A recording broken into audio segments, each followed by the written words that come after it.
Hi guys, hi, how are you this evening? Wherever you are, it could be morning in your country, it could be afternoon, it could be midnight in some countries, because I believe that I'm being watched by anyone in the universe. And I hope you had been having a good Sunday with your family. And I'm here to continue with my story, starting all over again.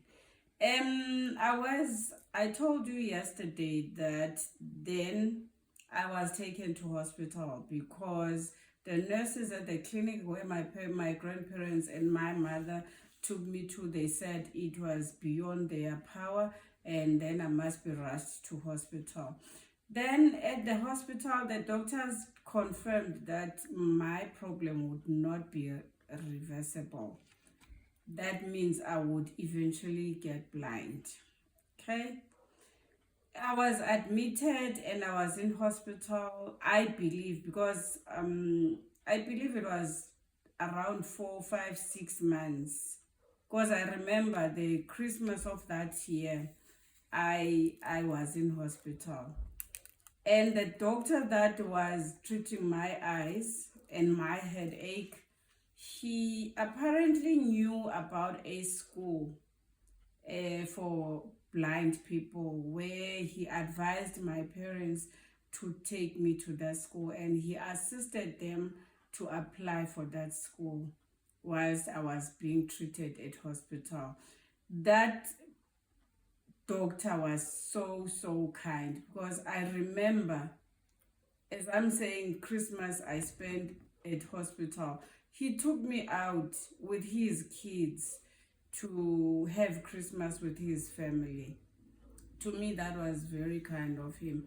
I wish I could meet him, but I'm not sure, because his kids were around my age. I'm not sure if he's still alive, but wherever he is, if he can get hold of this video, I would like to send my deepest appreciation for what he did for me, not only by taking me out for Christmas, but also advising my parents to take me to school, because if it were not for him, I don't know where would I be by now.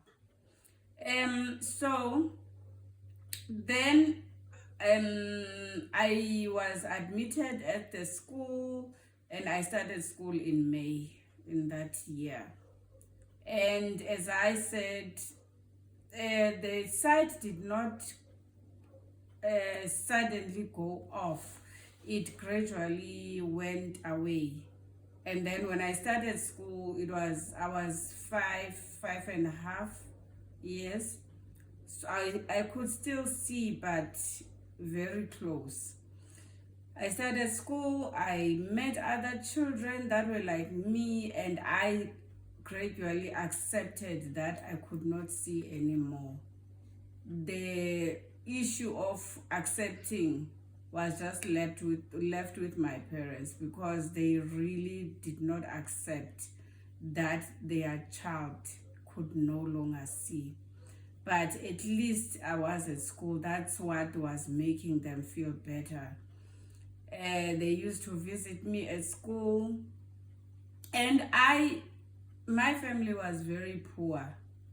But one thing that they made sure of was that every beginning of each year, they bought me full uniform.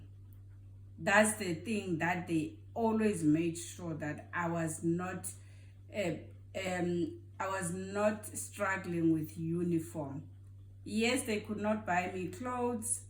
I remember there was a teacher that was at the time when I was still 7, 8, 9. He was not teaching me, but she was staying in the hostel, because I was in a boarding school. So she could see most children. She could see who was struggling and who was not, and she identified me, and in a way she fostered me.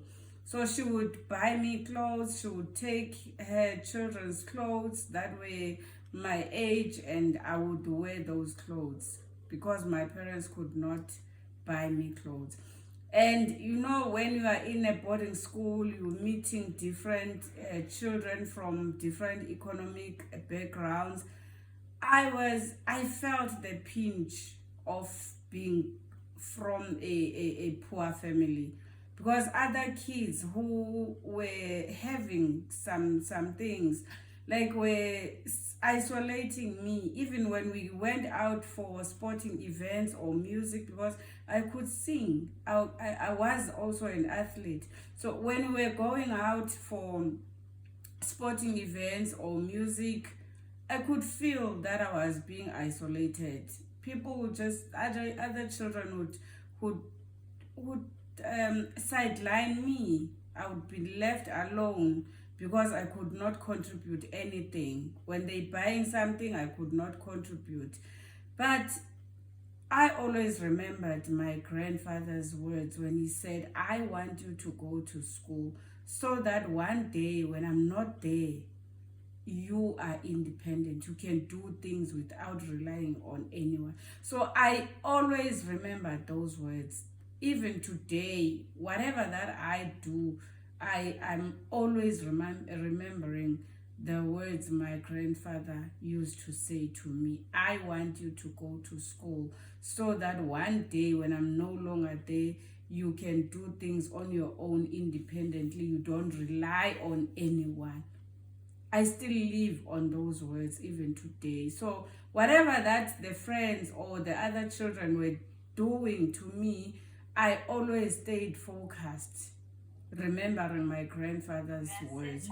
Because as I said, my mother took me to his parents because she could not handle having a child and a baby, as well as another child that was getting sick with her eyes. So I was raised by my grandparents, my maternal grandparents.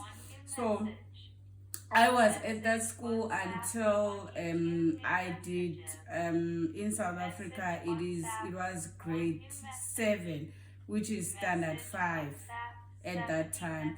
So when I was doing standard 5, there was a new school in Pretoria, because the primary school I went to was in Mthatha in the Eastern Cape, those who know Eastern Cape. And then there was a new school built in Pretoria, in Gauteng. And then they were headhunting children that were academically